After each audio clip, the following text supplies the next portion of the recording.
வணக்கம். இப்போ இங்கிலீஷ் கிராமர்ல சென்டென்ஸ்க்கும் ஃப்ரேஸ்க்கும் என்ன வித்தியாசம்னு பார்க்கலாம். இந்த ரெண்டு வார்த்தையும் கேட்டாலே கொஞ்சம் கன்ஃபியூஸ் ஆகுதா? வாங்க, இன்னைக்கு இத பத்தி ரொம்ப ரொம்ப சிம்பிளா ஜாலியா கத்துக்கலாம். கிராமர் இந்த வார்த்தைய கேட்டாலே போதும், நமக்கு ஒரு மாதிரி பயம் வந்துடும் இல்லையா? அதுவும் இந்த சென்டென்ஸ் ஃப்ரேஸ்லாம் கேட்டா, அடடா இது ஏதோ பெரிய விஷயம் போல அப்படின்னு தோணும். ஆனா கவலையே வேணாம். ஒரு ஃப்ரெண்ட் சொல்லிக் கொடுக்கற மாதிரி நாம இத ரொம்ப ஈஸியா புரிஞ்சுக்க போறோம். ஓகே, அப்போ ஸ்டார்ட் பண்ணலாமா? முதல்ல சென்டென்ஸ், அதாவது ஒரு வாக்கியம்னா என்னன்னு பார்க்கலாம். இத சிம்பிளா புரிஞ்சுக்க ஒரு முழு சாப்பாட்ட கற்பனை பண்ணிக்கோங்க. பொதுவா கிராமர் புக்லலாம் எப்படி சொல்லிருப்பாங்கன்னா, ஒரு எழுவாய் ஒரு பயனிலையை கொண்டு ஒரு முழுமையான கருத்தை தெரிவிக்கும் சொற்களின் தொகுப்பே வாக்கியம் அப்படின்னு. அப்பா, கேட்கும்போதே தலைய சுத்துதில்ல? சரி சரி, இந்த டெக்னிக்கல் வார்த்தையெல்லாம் இப்போதைக்கு மறந்துடுங்க. நாம நம்ம ஸ்டைல்ல சிம்பிளா பார்க்கலாம். இப்போ பாருங்க, இதுதான் நம்மளோட சிம்பிள் ஃபார்முலா. ஒரு சென்டென்ஸ் அப்படிங்கிறது ஒரு ஃபுல் மீல்ஸ் மாதிரி, நல்லா வயறார சாப்பிட்ட மாதிரி. ஏன்னா அதுல ஒரு ஹீரோ இருப்பாரு. அந்த ஹீரோ என்ன பண்றாருங்கிற ஒரு செயலும் இருக்கும். இந்த ஹீரோவும் அவரோட செயலும் ஒன்னா சேரும்போதுதான் நமக்கு ஒரு முழுமையான திருப்தியான அர்த்தம் கிடைக்கும். எல்லாம் கரெக்டா இருந்தா எப்படி சாப்பாடு சூப்பரா இருக்குமோ அது மாதிரிதான் இதுவும். சரி, ஒரு உதாரணம் பார்த்தா இன்னும் சூப்பரா புரியும். இந்த சென்டென்ஸ் எடுத்துக்கலாம். த பேபி இஸ் கிரையிங், அதாவது குழந்தை அழுதுட்டு இருக்கு. இப்போ இதுல யாரு ஹீரோ, என்ன செயல்னு உடைச்சு பார்க்கலாமா? இந்த சென்டென்ஸ்ல தி பேபி, அதாவது குழந்தை, இவங்க தான் நம்ம ஹீரோ, கரெக்டா? ஏன்னா இந்த முழு வாக்கியமும் யார பத்தி பேசுது? குழந்தைய பத்தி தான். இதத்தான் கிராமர்ல சப்ஜெக்ட்னு சொல்றாங்க.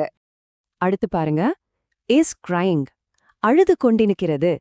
இது நம்ம ஹீரோ என்ன பண்றாருங்கிறத சொல்லுது. இதுதான் அவரோட செயல். கிராமர்ல இத ப்ரெடிகேட்னு சொல்லுவாங்க. சோ நம்ம ஹீரோவும் அவரோட செயலும் ஒன்னா சேர்ந்து குழந்தை அழுதுட்டு இருக்குங்கிற ஒரு முழுமையான அர்த்தத்தை கொடுக்குது. அவ்வளவுதான். இன்னொரு சூப்பரான உதாரணம் பாருங்க. பேர்ட்ஸ் ஃப்ளை, அதாவது பறவைகள் பறக்கின்றன. வெறும் ரெண்டே வார்த்தை தான், ஆனா இதுவும் ஒரு முழுமையான சென்டென்ஸ். ஏன்னா பேர்ட்ஸ்ங்கிற ஹீரோவும் இருக்காங்க, ஃப்ளைங்கிற அவங்களோட செயலும் இருக்கு. ஒரு முழு அர்த்தம் கிடைக்குதா இல்லையா? கிடைக்குது. அதனால இது ஒரு கச்சிதமான வாக்கியம். ஓகே, சென்டென்ஸ்னா என்னன்னு இப்ப நமக்கு தெரியும். அது நம்ம ஃபுல் மீல்ஸ். இப்போ அடுத்ததா ஃப்ரேஸ், அதாவது சொற்றொடர்னா என்னன்னு பார்க்கலாம். இது நம்ம சாப்பாட்டுல வர்ற ஒரு சைட் டிஷ் மாதிரி. மறுபடியும் ஒரு கிராமர் புக் டெஃபினிஷன் வருது. ஆனா பயந்துராதீங்க, இத நம்ம சைட் டிஷ் உதாரணத்தோட ஈஸியா புரிஞ்சுக்கலாம். சிம்பிளா சொல்லணும்னா, ஃப்ரேஸுங்கிறது ஒரு முழுமையான அர்த்தத்தை தராத சில வார்த்தைகளோட குரூப், அவ்வளவுதான். இங்க நீங்க நோட் பண்ண வேண்டிய முக்கியமான விஷயம் இதுதான். ஃப்ரேஸுங்கிறது ஒரு சைட் டிஷ் மாதிரி. யோசிச்சு பாருங்க, சாப்பாட்டுல வெறும் ஊறுகாய மட்டும் வச்சா பசி அடங்குமா? கண்டிப்பா இல்லல்ல. அது மாதிரிதான் இதுல ஒரு ஹீரோவும் இருக்க மாட்டாரு, அவரோட செயலும் இருக்காது. அதனால இது எப்பவுமே ஒரு முழுமையில்லாத இன்கம்ப்ளீட் அர்த்தத்தை தான் கொடுக்கும். சரி, ஒரு உதாரணம் பார்க்கலாம் வாங்க. இந்த மார்னிங், அதாவது காலையில. இப்ப இத நான் சொல்லும்போது உங்க மனசுல என்ன தோணுது? இது ஒரு முழுமையான விஷயமா தெரியுதா? இல்ல. ஏன்னா உங்க மனசு உடனே கேக்குது இல்லையா? காலையில. சரி, அப்புறம் என்ன நடந்துச்சு, யார் என்ன பண்ணாங்க, எதுவுமே தெரியல பாருங்க. இப்படி ஒரு முழுமையான அர்த்தம் கிடைக்காததால இதுதான் ஒரு ஃப்ரேஸ், அதாவது சொற்றொடர். இன்னொரு உதாரணம் பாருங்க. A beautiful red car, அதாவது ஒரு அழகான சிவப்பு கார். ஓகே, இது ஒரு காரை சூப்பரா விவரிக்குது. ஆனா அந்த கார் என்ன பண்ணுச்சு, எங்க போச்சு, யார ஓட்டுனா, ஒரு தகவலும் இல்ல. மறுபடியும் ஒரு முழுமையில்லாத அர்த்தம்தான். அதனால இதுவும் ஒரு ஃப்ரேஸ் தான். சரி, சென்டென்ஸ்னா என்னன்னு தெரியும், ஃப்ரேஸ்னா என்னன்னு தெரியும். இப்போ ஒரு மேஜிக் பார்க்கலாமா? அதாவது இந்த சைட் டிஷ் எப்படி நம்ம ஃபுல் மீல்ஸ் கூட சேர்ந்து ஒரு முழு விருந்தையே உருவாக்குதுன்னு பார்க்கலாம்.